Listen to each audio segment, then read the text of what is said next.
Kita gaskan lagi bosku. Part 57-58. Maafkan aku istriku season 2. Mobil ambulans itu dengan cepat membawa para korban ke rumah sakit. Termasuk mobil ambulans yang ditumpangi oleh Bima dan istrinya. Beberapa saat kemudian, mobil itu sampai di rumah sakit. Bima segera keluar dari mobil. Beberapa tim medis berlarian menyambut kedatangan para korban kecelakaan. Rumah sakit itu terlihat ramai. Suara sirine ambulans saling bersahutan saat beberapa mobil datang bersamaan mengangkut para korban kecelakaan. Tangis histeris keluarga korban dan juga lalu lalang petugas medis, yang berlarian menangani korban kecelakaan membuat suasana di rumah sakit itu semakin ramai sekaligus menegangkan. Suara decitan berangkar yang didorong dengan cepat saling bersahutan. Suara teriakan tenaga medis dan tangisan korban juga lalu lalang orang-orang yang berusaha memberikan pertolongan pertama pada korban yang semakin banyak berdatangan, membuat suasana di rumah sakit itu semakin mencekam. Beberapa korban dengan keadaan luka ringan hingga luka berat satu persatu mendapatkan pertolongan. Di antara mereka bahkan ada yang terlihat mengenaskan. Wajah berlumuran D4 rah, anggota tubuh yang sudah tidak utuh lagi, bahkan yang terparah adalah kehilangan nyawa sebelum mendapatkan pertolongan. Sungguh, Bima tidak pernah menyangka kalau dirinya akan berada dalam situasi seperti ini. Laki-laki itu menangis sambil ikut berlari mengejar beberapa tenaga medis yang mendorong brangkar berisi Karina di atasnya. Bima tidak memedulikan rasa sakit di tubuhnya. Rasa takut dan panik menyerangnya ketika ia melihat tubuh Karina dan Bisanti tampak tak bergerak di atas brangkar, yang bergerak cepat karena beberapa orang terus mendorongnya, hingga sampai di depan IGD. Mereka semua membawa masuk tubuh Karina dan Bisanti, sementara Bima terpaksa keluar kembali dari ruangan karena petugas medis tidak memperbolehkan dirinya masuk ke dalam ruangan. Bima menarik rambutnya frustasi. Pandangan matanya menatap wajah-wajah panik orang-orang yang berada di rumah sakit itu.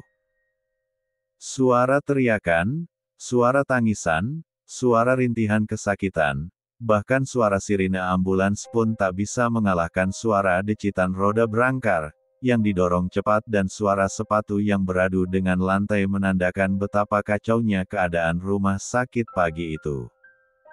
Bima menutup telinganya. Pria itu juga langsung menutup matanya saat tiba-tiba beberapa perawat, mendorong brangkar berisikan korban dengan seluruh tubuh berlumuran D4 rah. Tubuh korban itu terlihat mengenaskan. Namun, suara R1 enti kesakitan menandakan jika korban masih bernyawa dan harus segera diselamatkan. Bima meraba-raba saku baju dan celananya. Merasa bersyukur karena benda yang dicarinya masih bisa ditemukan. Tangannya bergetar meraih benda pipih dalam kantong celananya. Rasa panik dan ketakutan membuat tubuh Bima bergetar. Ditambah lagi dengan rasa sakit di sekujur tubuhnya akibat kecelakaan. Bima bahkan tidak sadar jika sedari tadi pelipisnya mengalir D4 rah yang berasal dari kepalanya. Mungkin saja kepala Bima terluka saat mobil itu dengan keras menghantam pohon besar setelah ditabrak truk besar yang tiba-tiba menerobos pembatas jalan. Mobil Bima adalah mobil pertama yang ditabrak mobil besar itu. Beruntung, Bima langsung banting setir, menghindari tabrakan hingga mobilnya hanya terpental saja setelah ditabrak dari arah samping.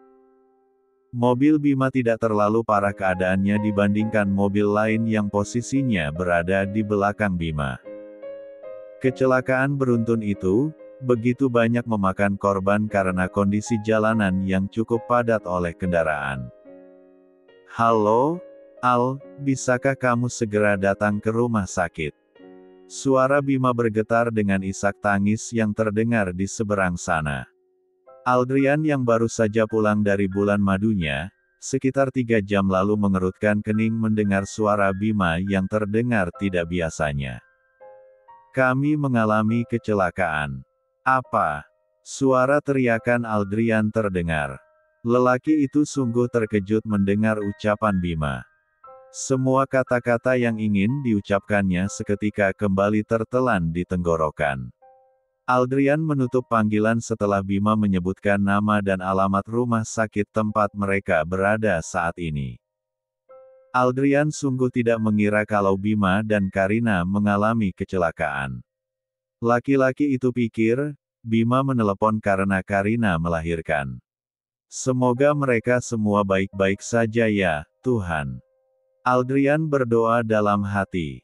Pria itu kemudian bergegas menaiki mobilnya menuju rumah sakit. Sementara itu, Bima masih terlihat panik. Pemandangan di depannya membuat Bima merasa semakin ketakutan. Pria itu menyandarkan tubuhnya sambil memejamkan mata. Kedua tangannya mengepal, raut wajahnya terlihat pucat karena rasa panik dan ketakutan bercampur menjadi satu. Bima tidak pernah berada dalam situasi seperti ini. Tubuh pria itu masih gemetar. Pandangan Bima beralih saat suara teriakan seorang wanita yang sangat familiar menyapa pendengarannya. Wanita itu berteriak sambil menangis histeris. Kedua bola mata Bima membola. Di sana, tidak jauh dari hadapannya, seorang perempuan dengan baju berlumuran D4 menangis histeris, sambil berlari mengejar berangkar yang didorong oleh beberapa petugas medis. Devan. Bangun, Devan. Part 58. Devan. Devan. Bangun. Seorang perawat memapah tubuh Renata saat berangkar yang membawa tubuh Devan sudah masuk ke ruang IGD. Tubuh Renata gemetar. Tidak menyangka kalau semua ini akan terjadi pada mereka. Renata dan Devan pagi ini berencana pulang ke Bandung setelah seminggu lebih berada di ibu kota. Renata dan Devan belum kembali ke rumahnya yang berada di Bandung, semenjak mereka datang ke Jakarta untuk menghadiri pernikahan Aldrian dan Vanya. Mobil Devan terperangkap di tengah-tengah saat kecelakaan terjadi. Mobil itu ditabrak dari berbagai arah setelah truk besar yang menjadi awal terjadinya kecelakaan menabrak mobil yang berada di samping mobil Devan.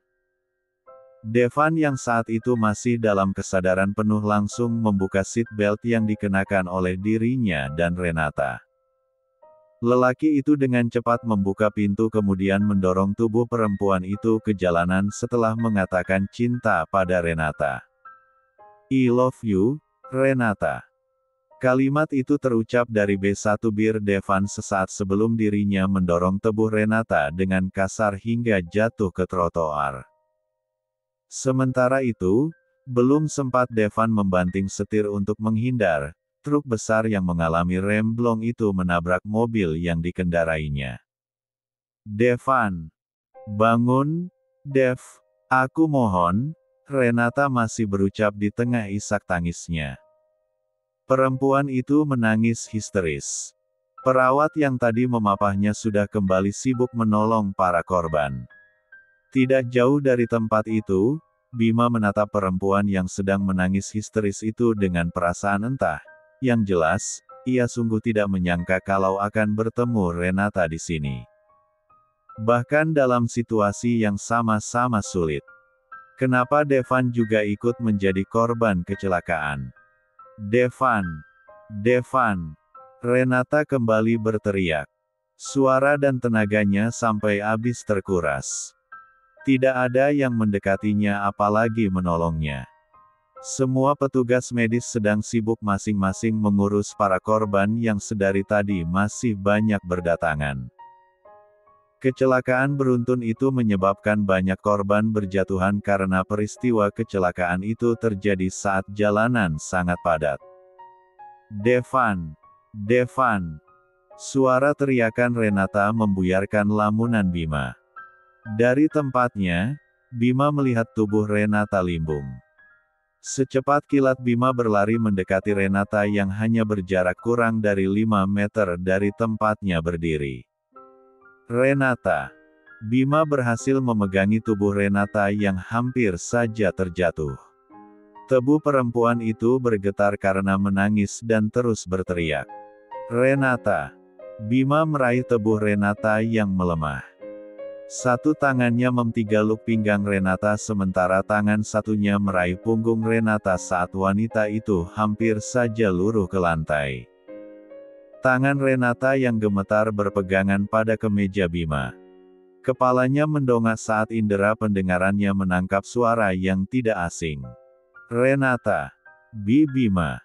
Kedua bola mata Renata membola sebelum akhirnya menutup dengan sempurna. Perempuan itu tidak sadarkan diri membuat Bima panik seketika. Renata. Renata. Bima dengan panik menggendong tubuh Renata kemudian berteriak memanggil petugas medis untuk memberikan pertolongan pada wanita itu. Seorang perawat menyuruh Bima membawa Renata ke dalam ruang rawat inap.